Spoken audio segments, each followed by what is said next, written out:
somebody driving through that, and it can be really bad. Powerful storms move across the Pacific Northwest, causing rivers and streams to overrun their banks, cars left behind, swamped by those rising waters. Good evening, everyone. Welcome to West Coast Wrap. I'm Alex Savage. The flooding threat is not over tonight. Rain continues to fall across Washington and Oregon. These live pictures from Seattle give you a sense of the conditions there right now. River flood warnings are in effect for some parts of Washington through this Thursday. Now, most of the severe flooding is north of Seattle, but people along Oregon's coast are also on alert tonight. We begin our weather team coverage tonight with Fox 13's Lauren Donovan in Snohomish County, Washington. It's probably the craziest I've ever seen it. Rushing through front yards, uprooted trees, barreling downstream. Oh yeah, this is really bad. You're not looking at a puddle. This water has some serious velocity. The sheer power of the Stillaguamish River is on full display Tuesday. Though this river valley tends to flood every 3 to 5 years, locals will tell you this isn't any old weather event. It's been at least 20 plus years since I've seen it this bad. And I've actually seen water where we're standing before too. So. Arlington local Curtis Dobson came down with his dog to see the scale of things for himself. He recalls the last time water crested over 530 like this was 2001. He says it knocked over all those eco blocks, debris was everywhere. So there's no way he's going to try and drive through it. I have a 3/4 ton truck and it would easily move my truck. Darrington mom Jessica Roderick's not taking any chances either. The road wasn't fully closed when we got here. We were just kind of watching other cars go through. A few trucks made it, but we did see a Prius get stuck. And so right now you can barely see their hazard lights. It's starting to be underwater. Jessica's got 2 kids at home waiting for her, but until the waters recede, she's stranded. Snohomish County authorities, sheriff's deputies, and police spent hours rerouting overly ambitious drivers. People think they can get through there, and they can't. So when they try, they get stuck, and then they have to call the rescuers to come help them. Upstream in Granite Falls, the Stillaguamish is creeping into backyards. We had sandbags ready to go. This proactive homeowner hopes he hasn't seen the worst of it. I think a lot of the initial surge is probably from the snow melt, so I'm hopeful that it should start clearing out, but time will tell. And that was Fox 13's Lauren Donovan reporting tonight. That same atmospheric river hitting Washington is also bringing flooding to Tillamook County on the Oregon coast. Some schools there have closed and people in low-lying areas have been forced to evacuate.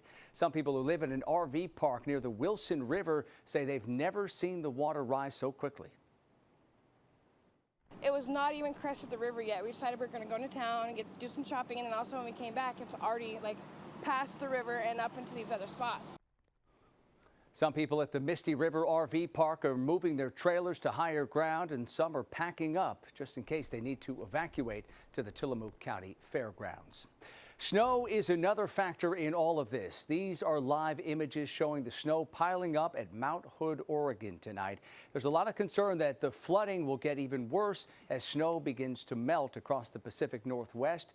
We continue tonight's team coverage on these severe storms with KTVU meteorologist Mark Tamayo. Mark? Hi there, Alex. Yeah, this is the combination we do not like to see with all the snowfall last week, and this is a warm pattern setting up. The rain on snow is something we definitely have to keep an eye on. So you have been hearing about the term atmospheric river. You can see that storm up in the Pacific Northwest and this moisture band extending out toward Hawaii out in the Pacific. It's a defined area, focused area where they pick up the heavy rainfall and also the snowfall. For right now, though, we're talking about some heavy rainfall, as you can see, moving into portions of Oregon and in Washington with the current radar imagery. As we come in closer, here's a look at the current radar. In fact, here's one site from earlier today reporting rainfall of over 5 inches of rainfall over the past 24 hours. And unfortunately, we still have a lot of significant precipitation in the forecast. Currently, you can see flood watches in general posted from Northern California for Eureka into Oregon Oregon and into portions of Washington. You can see all these areas, these red areas,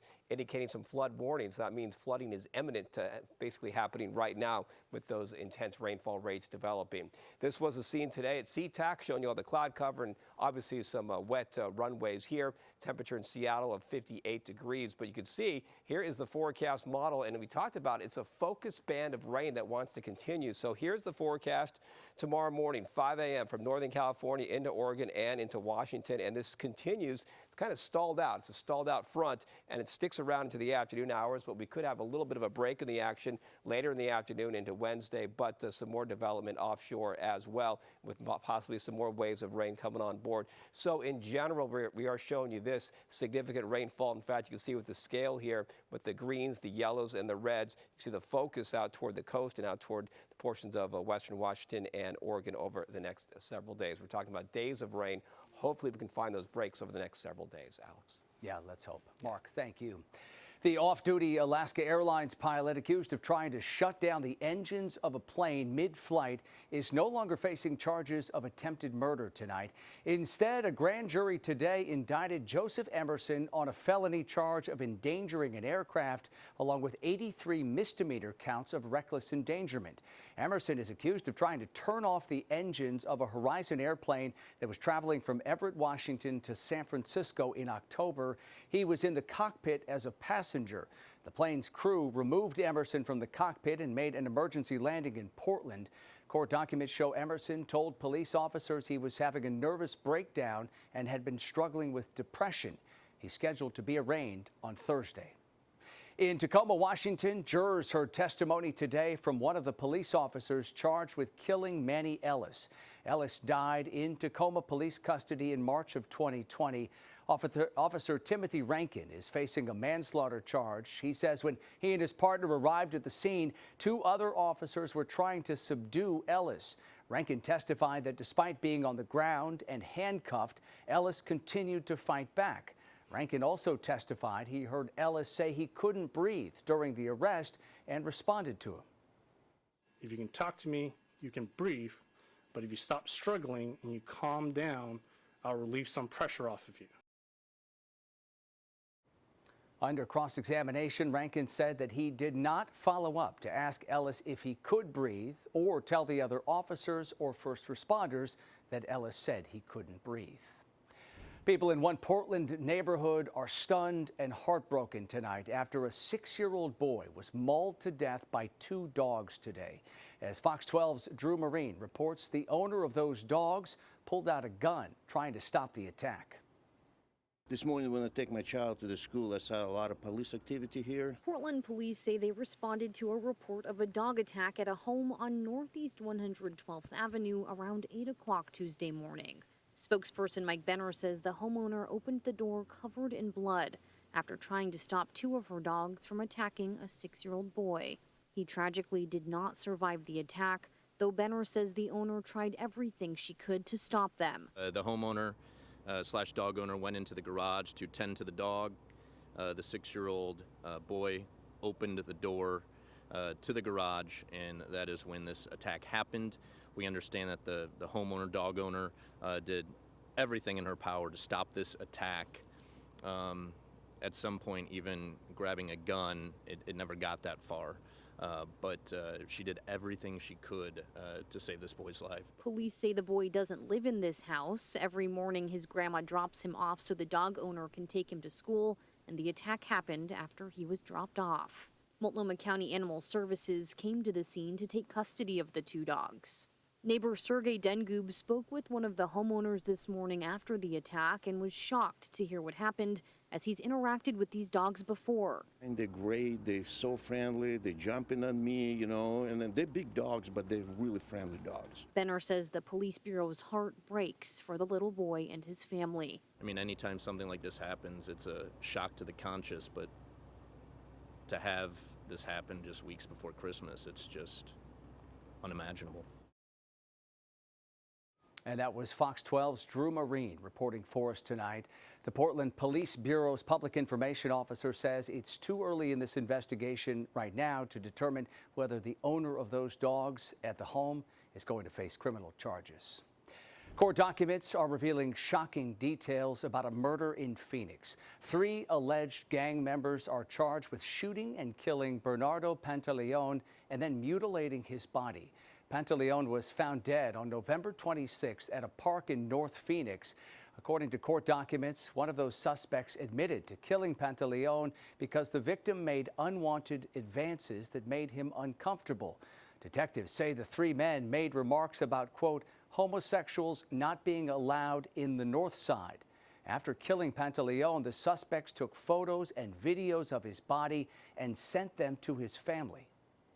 We were proud of him for living his truth. But unfortunately, now that we know, and this is the most heartbreaking thing, that is what cost him his life. 21-year-old Manuel Carrasco Calderon, 20-year-old Jose Rodriguez, and 21-year-old Leonardo Santiago are all in custody tonight. All 3 of them are facing felony counts, including first-degree premeditated murder. They just had an assembly line as they were emptying the truck, yelling at each other to hurry up. And then you can hear me. You guys are on camera, just FYI. Home surveillance cameras recording the moment a Southern California woman confronted a bold group of thieves outside her home. Coming up, see how those masked men targeted a FedEx truck that was out making deliveries. Also, Hollywood actors finish voting on whether to approve their new contract agreement with the major studios. Why some believe the final tally could be closer than expected. This afternoon, members of the SAG-AFTRA union wrapped up voting on whether to ratify their new contract. In November, the Actors Union reached a deal with Hollywood studios to end their nearly 4-month-long strike. The agreement includes increased pay and benefits. Some, though, are predicting the vote could be closer than expected because of concerns over the portion of the deal relating to the use of artificial intelligence to create what are called synthetic performers. Faculty members at the San Francisco State University held a 1-day strike today. Dozens of union members walked picket lines in front of the campus administration building. They're asking for a 12% raise, more manageable workloads, expanded parental leave, and other benefits. They say faculty salaries have failed to keep up with inflation. We are the lowest paying, faculty in the region, and we work really hard, and we are educators, and we love what we do. The reason we do this job is because of the love of it, not just there is any money in it, but we have to have a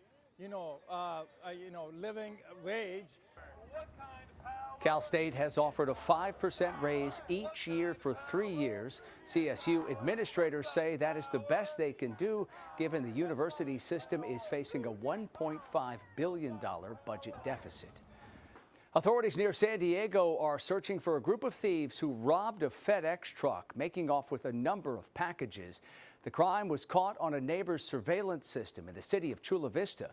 Fox 5's Jason Sloss talked with the driver who was held up here. When I looked out and saw the blue car and saw what was happening, it was mad. It was like, really? No, that's my package. An Eastlake woman says she was waiting for a delivery last Thursday evening when she saw a FedEx truck robbed right in front of her house. The crime was caught on her home security camera. The woman, who wishes to remain anonymous, said the blue car, possibly a BMW, quickly pulled up, and then 4 to 5 young men dressed in dark hoodies, masks, and gloves jumped out and swarmed the truck. They just had an assembly line as they were emptying the truck, yelling at each other to hurry up. And then you can hear me. You guys are on camera, just FYI.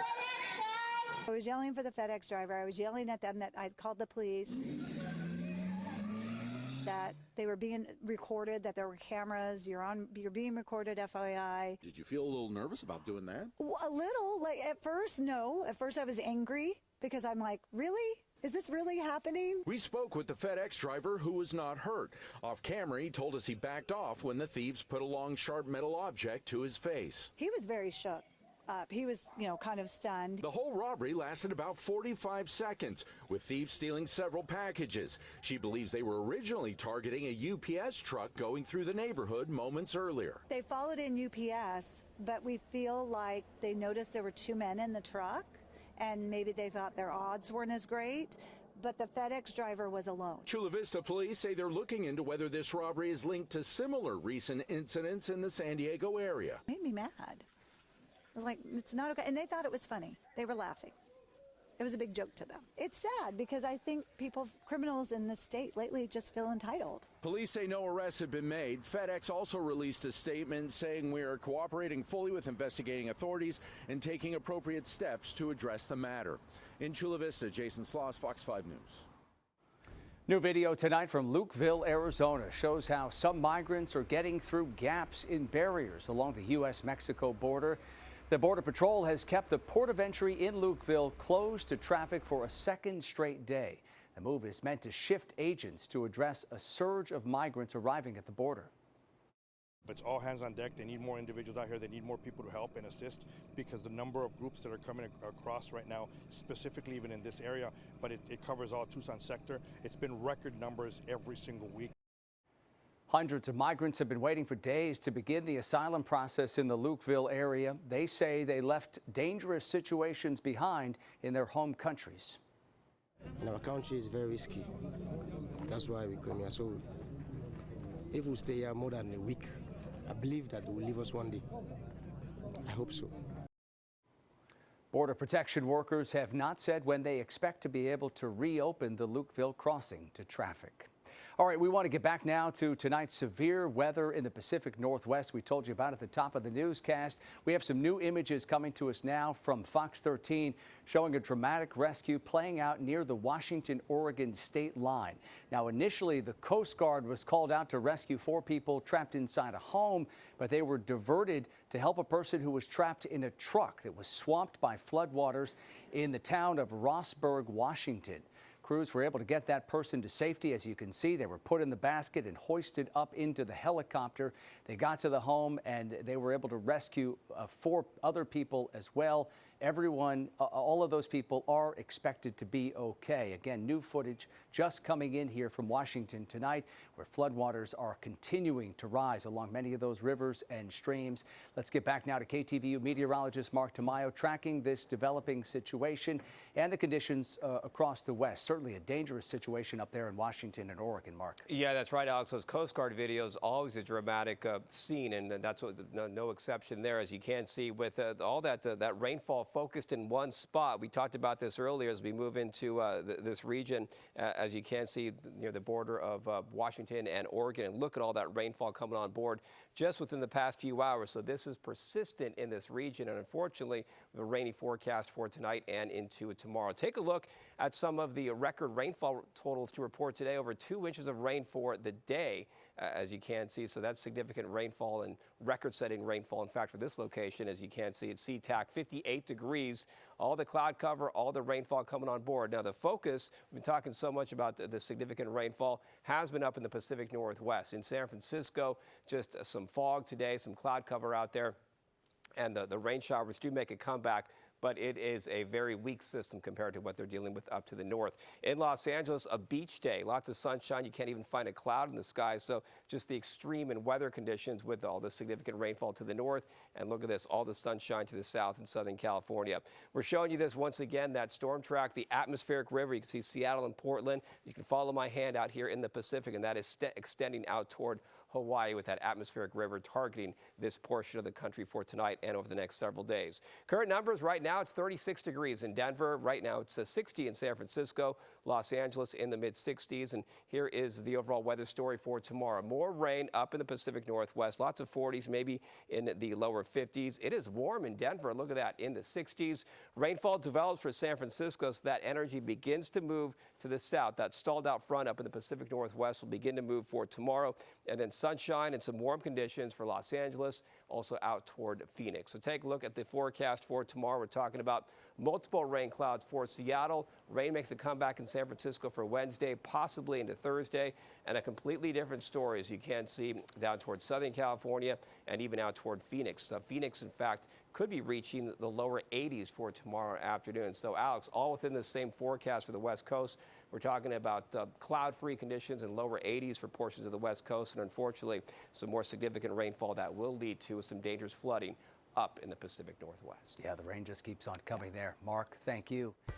Coming up on West Coast Wrap, plans are on track for a high-speed train line between Las Vegas and Southern California. Coming up tonight, the federal funding committed to the project and how long it's expected to take to complete. Also, we'll break down how the merger of two airlines here in the West could potentially benefit travelers. It's not a done deal yet, but air travelers are already working to figure out how they might benefit from the proposed merger of two airlines based here in the West.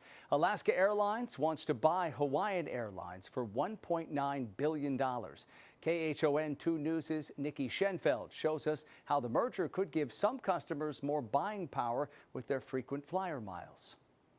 What I saw is a lot of commonality.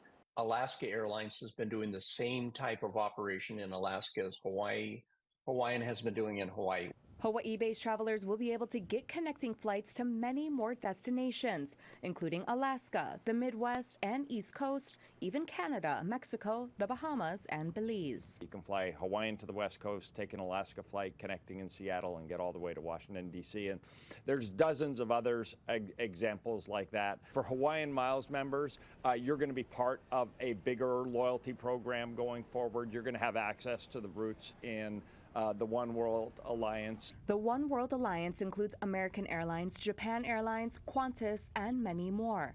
When Alaska and Hawaiian combine their miles programs, travelers will be able to earn and redeem miles and points with those other airlines. People were worried about is what's going to happen to my Hawaiian miles. Well, they're going to be just as valuable, if not more valuable, than they were before. As for elite status, websites like NerdWallet say Alaska has the best program of major airlines. Alaska's CEO says Hawaiian Miles will be put at Alaska's equivalent. Hawaiian has 2 elite statuses and Alaska has 4. At Alaska's base status, MVP, you qualify with 20,000 miles yearly, which gets you 2 free checked bags, priority check-in and boarding, and express security. At 100,000 miles, the top tier can get international upgrades on other airlines and 3 free bags. As for jobs, experts say the airline needs to hold on to its union employees because the routes will stay the same. They are union affiliated with the same exact unions at Alaska, so the two should mesh together very nicely. As for why Alaska would keep Pualani and the Hawaiian name, there's a lot of things that are really outstanding about how Hawaiian does it, and Alaska doesn't want to lose that. Nikki Schenfeld, KHON 2 News, working for Hawaii. Plans for a high-speed rail line between Las Vegas and Southern California are moving forward. Today, the Biden administration pledged $3 billion to help start laying track. The money is coming from the bipartisan infrastructure law. The project by Brightline West will build a rail line right along the I-15 corridor through the desert. Once it's complete, a train ride from Rancho Cucamonga is expected to take about 2 hours and 10 minutes to get to Vegas. That's a trip that by car can often take 3 hours and 45 minutes or so without traffic. But of course, if you've ever driven that route, there's always traffic. Crews are expected to break ground on the project early next year, and the Las Vegas Review-Journal reports President Biden will be highlighting the high-speed rail line when he visits southern Nevada on Friday. That does it for West Coast Wrap tonight. Thank you so much for watching.